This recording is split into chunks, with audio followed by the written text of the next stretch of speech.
911, what is your emergency? Units respond code 3 to a 1050 on the highway. Vehicles are blocking multiple We're en route lanes to the of travel. hospital. Patient is currently having We've got a cardiac 4-alarm arrest and has fire been here. intubated. Send Protesters additional are trucks. outside City Hall and they are not complying with our Out orders on one. to Hold the disperse. air. In a rapidly changing world for first responders where it seems that every day the rules and norms are changing, there is one voice you can count on to give you the latest in emergency news. That is Lifeline.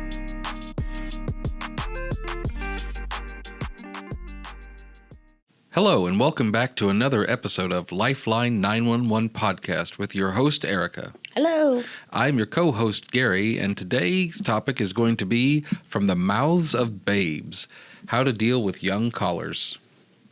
I came up with that line myself, and I thought it was pretty clever. I am so proud of you. That was out of the mouths of babes. I went, what is this, Gary?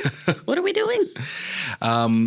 So, Erica, what do I mean by this? What do I mean? You mean, what is it to speak to our younger callers? Mm-hmm. The littles is what I like to call them. Sure. When I think about them, I think about my 7-year-old or almost 8-year-old niece. And when my nieces and nephews were itty bitties, and I would sit them down and talk to them about calling 911. Mm-hmm. And I would actually have conversations with them as I'm in the kitchen or whatever, and they would come and spend the night. And just randomly, I would start asking them questions about calling 911 and what are you supposed to tell them when you call 911? And they would go, your address. I mean, just the things that you expect to hear children say. Mm-hmm. But for us, and I don't know about you, but as a 911 operator at any point, my favorite callers are always the children. They are, I think, the easiest to work with. They are. Yeah. It's usually very sad when they're calling, but you know. True. And by favorite, I mean they will give you whatever you ask for. Yeah. They have not yet figured out how to be difficult. And to tell you the story, like we talked about earlier when this subject first came up, they have not figured out yet that they want to tell you the story that paints them in the best light. What do you mean by that? Well, I'm so glad you asked. Yes. You know when you're watching the sitcoms and two people are fighting about a situation and they go to tell the third party what happened? Sure. Funny how both of the two people involved in this conflict are so angelic in the way that they tell their story back to this third party. They could be the most evil individual, but let them tell it. They are shrouded in white and they have wings sprouting out of the back and they've got harps for earrings and a halo, and they're speaking so sweet and so gentle and so kind, and there's no blame whatsoever on their part. That's what I mean. That's the human nature that wants to tell the story that paints them in the best light. Yeah, you get a really, we'll call it a filtered version. Yes, you know? Yes, very filtered. Yeah. I like that. Yeah. Yeah. But kids are hashtag no filter, right? True, yeah. And what I like even better is when children, from my experience, there's no malice in while they're calling either. When they're really, when it's a true emergency, all they want is help. And they don't want to lie to you. They're not out to deceive. They're calling because they remember that they've always been told if they dial these 3 numbers, they're going to get help. Mm-hmm. And so it's important. I think I told you just before we started taping that if I had one thing that I wanted to get through out of this entire conversation and I can go home is never assume that because it's a child on the other end of the phone that it is a prank.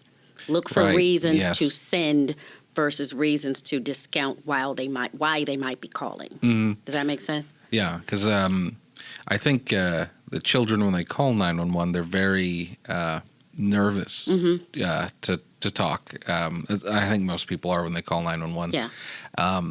And so you'll kind of hear that nervousness in their voice. And sometimes, you will get pranks, but usually, especially if it's a little kid, the pranks aren't very good, and you can kind of tell. Or like if it's a really like little baby, it's just like and that's a different thing. So. Yeah. So kind of going along with that, What are some of the things that parents should do when they teach their kids to call 911? What are some of the important things for the kids to know in order to help get them, an officer or somebody to help them as quickly as possible? I would say the first thing is obviously their address, and teach them how to give exactly what is wrong. Instead of going into a long thing, or teach them the value of short sentences that will convey to us exactly what's wrong.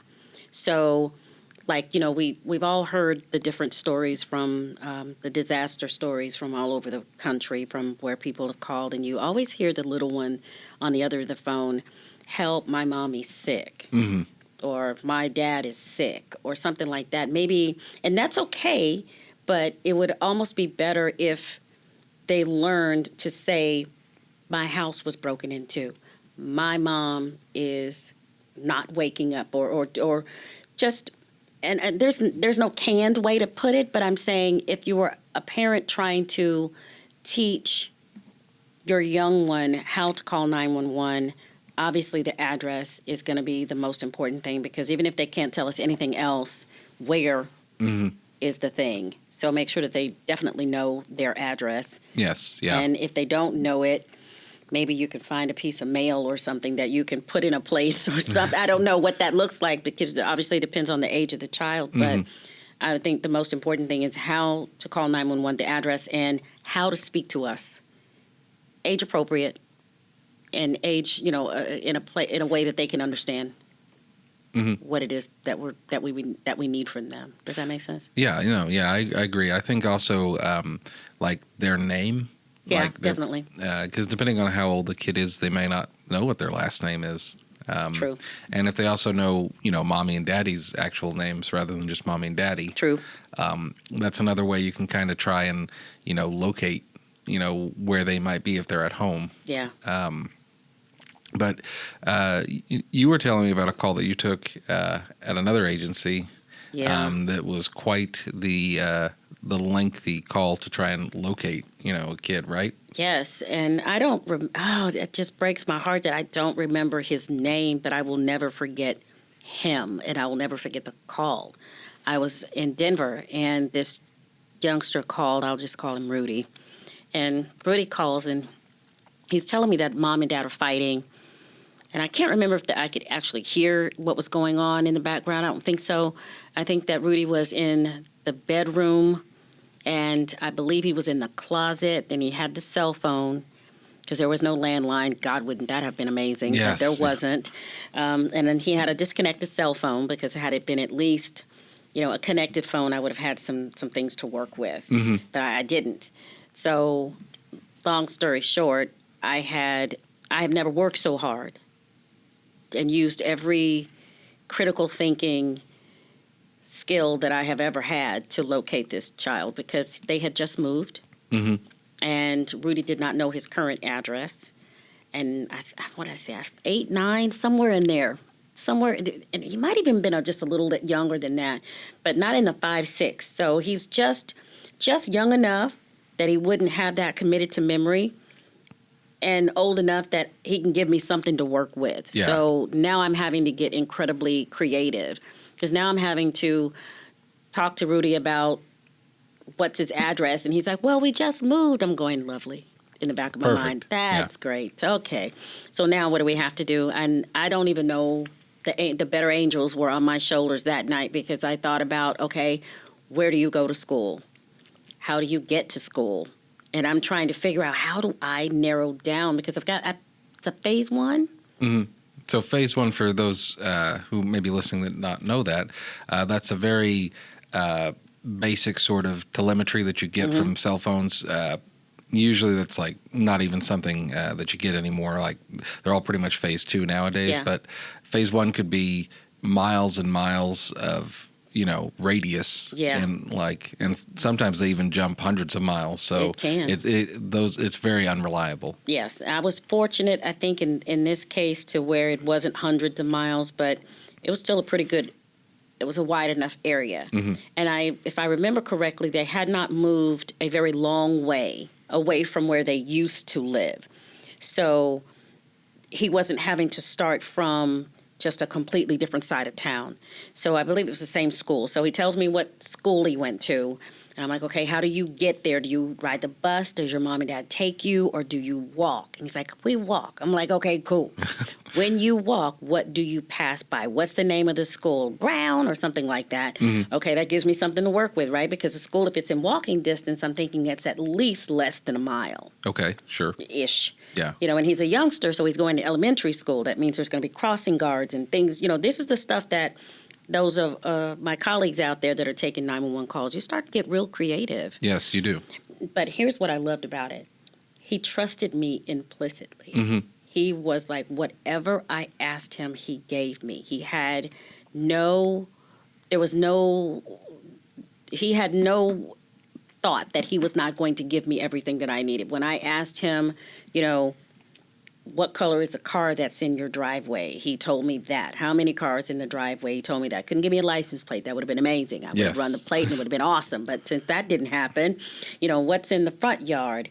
Are there toys in the front yard? We have a swing set. Okay, that's awesome. Because how many are that on the street? Is that the only one? No.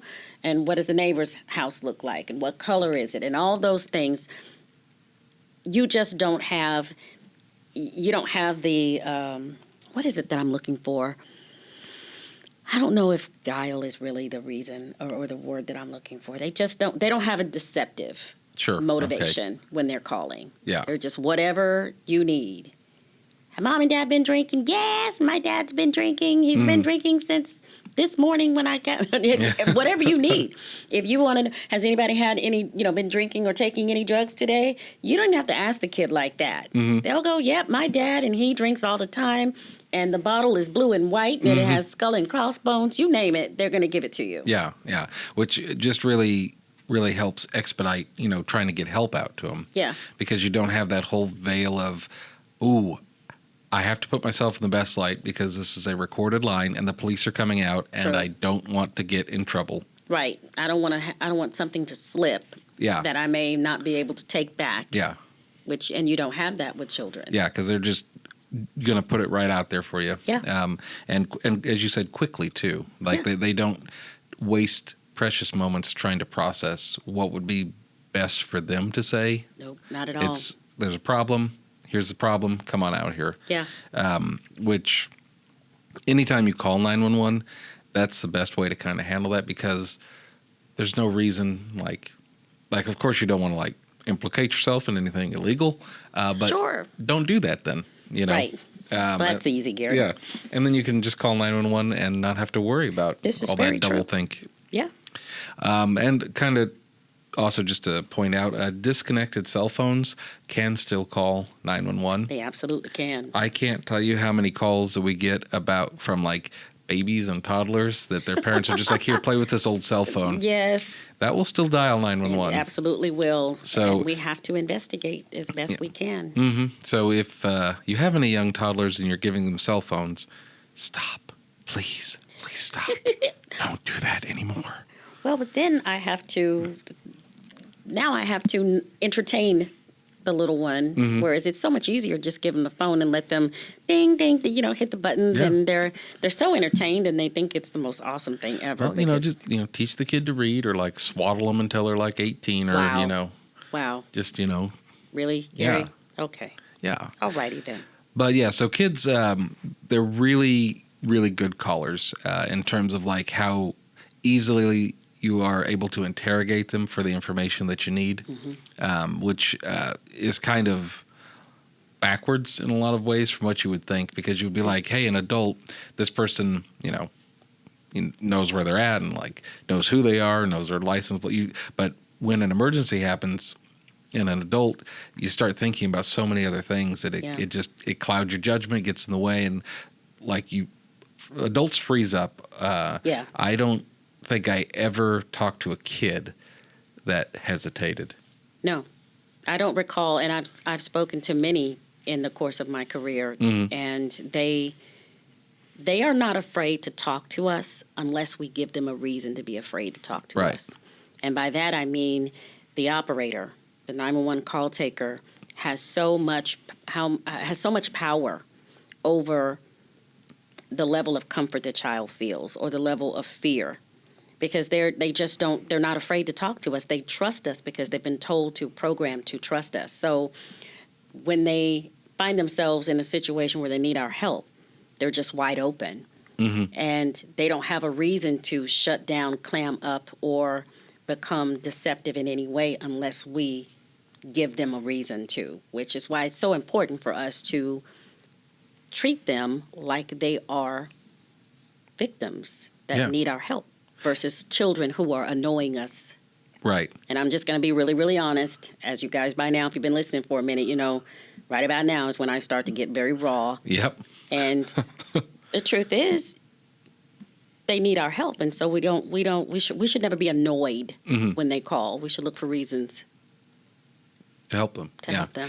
And, kind of piggybacking off that, so if you are a 911 operator or someone who answers emergency calls, think about the level of impact that you are going to have by either taking a 911 call from a kid well or by taking it badly. True. And you can go online and Google bad 911 calls, and a lot of them are going to have 911 operators who did not take that call seriously, and something awful happened. Yeah. And think about the amount of impact that that's going to have in the world, because that kid is not going to have any trust for the police department or the government or anything like that, because he's going to remember I called for help and I did not get it. Yeah, they were mean to me. They were dismissive of me. Yeah. And now, my brother's dead. Something terrible. Something horrible. Yeah. And they will not likely forget it. No, they will never forget that. No.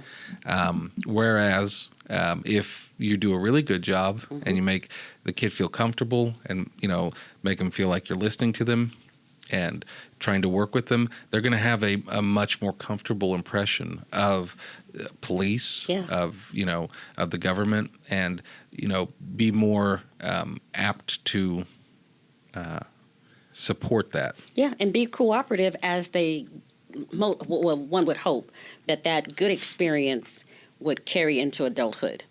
Yeah. Whereas as they are younger and they are negatively impacted, they are distrustful for life, and that can escalate into so many things. And it could go from being just awful 911 operator that was mean and didn't help me to I hate all police. Yeah. And then it doesn't take a rocket scientist to go wherever you want to with that horrible set of circumstances. Whereas if it's the opposite, they end up being some of our biggest advocates and supporters. Right. I mean, anytime you take an emergency call, you have the opportunity to affect the trajectory of another person's life. Well said. Thank you. And especially so with a young caller, because they are going to have those thoughts and impressions formed in them of police. Yeah. And they're going to they'll never be able to really change those one way or the other, for good or ill. And, that's going to affect, that kid's whole life when they grow up to be an adult. If they have they teach their own children. What they teach their own children, Yeah. Be nice to the cops or shoot at the cops, Yeah, and whether we realize it or not, a lot of people, and especially children, we are the police in their mind. We're not a 911 operator or a telecommunicator.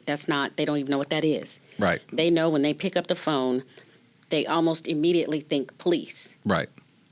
I don't even know if they think firefighter or EMS as quickly, or I don't know if they associate it as quickly as they do police officer. Yeah. Which is what they think we are. Yeah, because you call 911, calling the police. Yeah. That's who usually shows up. Yeah. More often than not, that's who shows up for whatever the reason is. Yeah. And so just, if you're in this profession and you're talking to a kid, just be, I think, hyper aware of the outsized impact Yes. that your phone call is going to have for the rest of that kid's life and all the lives that's going to touch. Yeah. No pressure, but No like, pressure. And it's not off topic, but it I don't know, leans a little to the left or to the right. But I don't know how many times I've called back to a number where the child had called 911 and it seemed like it was a prank, right? And, or to hang up, or you hear them, but you have to call back, and you get an adult on the phone and they go, "Oh my God, I'm so sorry that they called, and I'm going to chastise them."